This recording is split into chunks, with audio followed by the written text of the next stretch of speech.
You are listening to KSIPR 90.5 Santo Alesso Public Radio, enriching your day every day with classical music. This is Sofia Waters. This is KSIPR 90.5 Santo Alesso Public Radio. Next, we have a social media request from Red and Gold Tulips for Bach's Suite Number 1 for orchestra. Here you go, Tulips. Here's the Gavotte from Suite Number 1. Next, we have a piece by Bach, the Gavotte from Suite Number 1 for orchestra, performed by the Santo Alesso Chamber Orchestra and recorded live in 2016, the last season of renowned conductor Veronica Hernandez. You have been listening to the Gavotte from Suite Number 1 for orchestra, composed by Johann Sebastian Bach and performed by the Santo Alesso Chamber Orchestra. You have been listening to the Gavotte from Suite Number 1 for orchestra, composed by Johann Sebastian Bach and performed by the Santo Alesso Chamber Orchestra. This suite was composed in the style and atmosphere of the dance music written by Lully at the court of Louis XIV and may have been composed during Bach's time as Kapellmeister in Köthen. We have a request from Jocelyn from Monte Vista for Beethoven's Bagatelle in A minor, more popularly known as Für Elise. For Jocelyn, then, Für Elise. And now we'll be playing some Beethoven for you. Für Elise was not published during the composer's lifetime, only being discovered some 40 years after his death. But it is one of his most popular compositions. And now, Für Elise. That was Bagatelle in A minor, or Für Elise, composed by Ludwig van Beethoven and performed by pianist Minato Ito. That was Bagatelle in A minor, or Für Elise, composed by Ludwig van Beethoven and performed by pianist Minato Ito.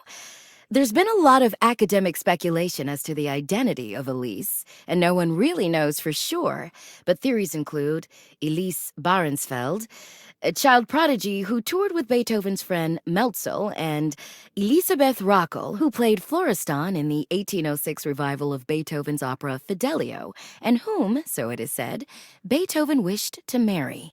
We have a phone request up next. Amanda from Providencia wants to hear L'Alaisienne Suite Number 2.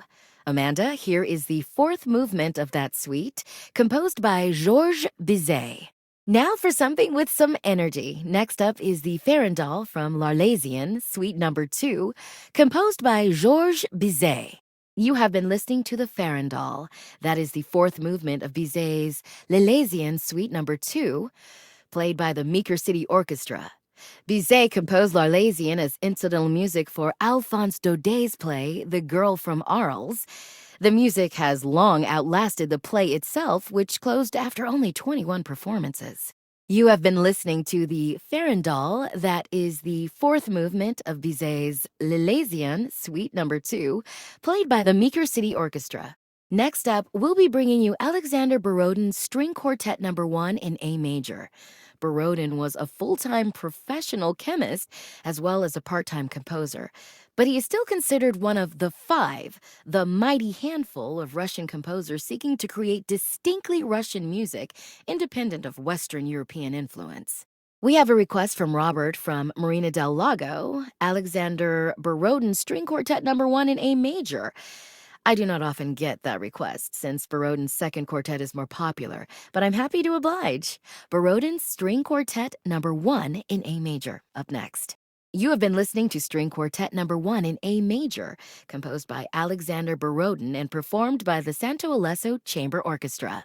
You have been listening to String Quartet Number 1 in A major, composed by Alexander Borodin and performed by the Santo Alesso Chamber Orchestra, with a phenomenal Wilhelmina Kohler on violin. In 1850, Johannes Brahms met the Hungarian violinist Eduard Remenyi and was introduced to the music of the Hungarian folk dance known as Sárdas. The result was the Hungarian dances, among the composer's most popular work. And now, Hungarian Dances Number 6. Next up, we have a Brahms composition, Hungarian Dances Number 6, requested by Gilla from Mercado. That was Hungarian Dances Number 6, in D-flat major, composed by Johannes Brahms and played by the Meeker City Orchestra. That was Hungarian Dances Number 6 in D-flat major, composed by Johannes Brahms and recorded by the Meeker City Orchestra for their Beethoven and Brahms collection. Next, we'll be giving you Chopin's beautiful Nocturne in E-flat major, as performed by the Santo Chamber Orchestra, with guest pianist Yvonne Heinrich. Up next, a listener request. I Am Your Huckleberry has requested Chopin's Nocturne in E-flat major, a really beautiful piece of music. Excellent choice, I Am Your Huckleberry. Here's your Chopin. You have been listening to Chopin's Nocturne in E-flat major, performed by Ivan Heinrich and the Santo Chamber Orchestra. You have been listening to Chopin's Nocturne in E-flat major, performed by Ivan Heinrich and the Santo Chamber Orchestra. Frédéric Chopin, a Polish composer and virtuoso pianist, composed the Nocturne in approximately 1830 when he was only 20 years old. Coming up next, we have a really beautiful song, a duet written for soprano and mezzo, the Flower Duet from the opera Lakme. Set in British-occupied India, the opera tells the story of a Brahmin priest rebelling against the occupying British and his daughter Lakme's star-crossed romance with a British soldier. In this duet, Lakme and her maid have gone to gather flowers.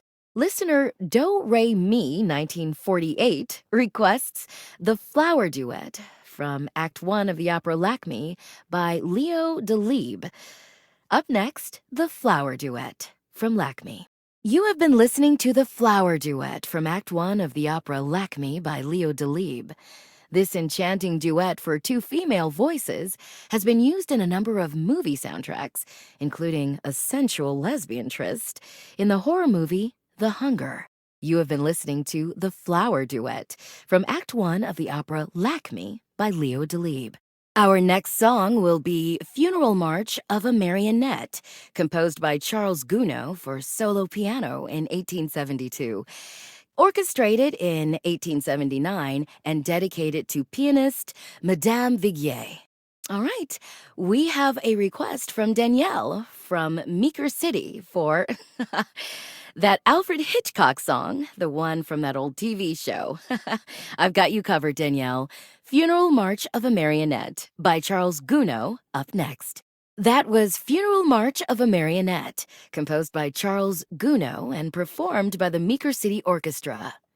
Gounod originally intended this song to be one of a suite for piano, Suite Burlesque, but he abandoned that project after Funeral March was composed. The song achieved popular fame when Alfred Hitchcock picked it as the theme song for Alfred Hitchcock Presents in 1955.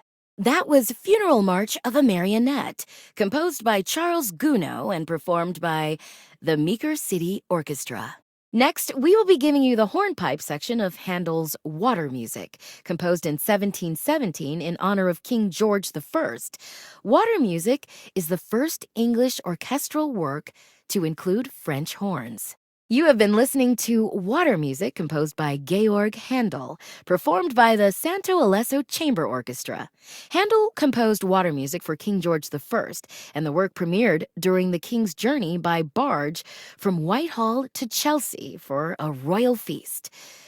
A second barge carried 50 musicians playing water music. You have been listening to Water Music composed by Georg Handel.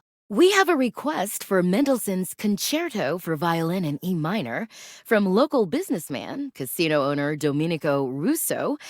It's so kind of you to call in, Mr. Russo. Here's some Mendelssohn for you. Next, we will be bringing you the fifth movement of Mendelssohn's Concerto for Violin in E minor, performed by the incomparable violinist Wilhelmina Kohler. That was Mendelssohn's Concerto for Violin in E minor, performed by Wilhelmina Kohler. That was Mendelssohn's Concerto for Violin in E minor, performed by the stunning Wilhelmina Kohler. Miss Kohler was born in East Germany before the fall of the Berlin Wall, and the story of her childhood journey to the United States is just, well, it's just amazing. I had the pleasure of interviewing Miss Kohler for KSIPR only a short time ago, when her autobiography was first published. And if you admire this musician as I do, as I'm sure we all do, it's well worth the read. Next up, we have Mozart's Symphony Number 40 in G minor, performed by the Meeker City Orchestra. This is one of the only two symphonies Mozart composed in a minor key, and it represents his experimentation in the Sturm und Drang artistic movement prevalent in Germany and Austria in 1788. That was Symphony Number 40 in G minor, composed by Wolfgang Amadeus Mozart and performed by the Meeker City Orchestra. That was Symphony Number 40 in G minor, composed by Wolfgang Amadeus Mozart and performed by the Meeker City Orchestra. Some have related Mozart's venture into Sturm und Drang and the minor key to the difficulties he experienced in his personal life in 1788. A falling off of audience interest, bills piling up, and, worst of all, the death of his infant daughter. But it is also worth noting that the other two symphonies composed by Mozart that summer are bright and sunny and in major keys, so there may be nothing here but experimentation with a new form. A request has come in via our social media app from Zebra Crossing, asking for anything composed by Otto Nicolai. I have to say my personal favorite of Nicolai's compositions is The Merry Wives of Windsor, the opera based on Shakespeare's play. So up next, an excerpt from The Merry Wives. Next, we will be bringing you an excerpt from The Merry Wives of Windsor, an operatic adaptation of Shakespeare's play composed by Otto Nicolai, to the libretto of Salomon Hermann Mosenthal. You have been listening to The Merry Wives of Windsor, composed by Otto Nicolai. You have been listening to The Merry Wives of Windsor, composed by Otto Nicolai and performed by the Meeker City Orchestra. We have a request from Sugar Plum Fairy, who wants to hear a piece by Tchaikovsky, but not the piece you'd expect. Okay, Sugar Plum Fairy, here's Tchaikovsky's Piano Concerto No. 1. Most people are familiar with the Nutcracker Suite and the 1812 Overture, but the scope of Pyotr Ilyich Tchaikovsky's works are really immense. Today, we will be bringing you his Piano Concerto No. 1. That was Pyotr Ilyich Tchaikovsky's Piano Concerto No. 1, as performed by the Meeker City Orchestra. This piece was performed in Boston in October of 1875, almost a month before its Russian premiere in St. Petersburg. That was Pyotr Ilyich Tchaikovsky's Piano Concerto No. 1, as performed by the Meeker City Orchestra. Next, we'll play some opera. We have a request from a listener with the handle Classics Chick who would like to hear a selection from Verdi's Il Trovatore. So here is Vedila Fosc from Act 2 of Il Trovatore. Next up, Vedila Fosc from Act 2 of Il Trovatore, composed by Giuseppe Verdi, libretto by Salvatore Camerano. You have been listening to the Anvil Chorus from Act 2 of Il Trovatore, composed by Giuseppe Verdi between 1850 and 1853, to an Italian libretto largely written by Salvatore Camerano, based on the play El Trovador by Antonio Garcia Gutierrez. It was Gutierrez's most successful play, and Verdi's opera has likewise enjoyed enormous success from the time it premiered in 1853. You've been listening to the Anvil Chorus from Act 2 of Verdi's Il Trovatore. Next, we will be playing the first movement of Vivaldi's Concerto for Two Trumpets, which has the same lovely, light energy of spring from Vivaldi's more famous Four Seasons. Vivaldi is the composer whose work shaped the modern conception of the instrumental concerto, and even though the Four Seasons is better known, I have to say Concerto for Two Trumpets is my secret favorite. Concerto for Two Trumpets, up next. Next, we have Vivaldi's Concerto for Two Trumpets, requested by Carol from Newtown. Here you go, Carol. This is my favorite Vivaldi piece, too. That was Vivaldi's Concerto for Two Trumpets, as performed by the Santo Chamber Orchestra and recorded live in 2016. The last season of renowned conductor Veronica Hernandez. That was Vivaldi's Concerto for Two Trumpets, as performed by the Santo Chamber Orchestra.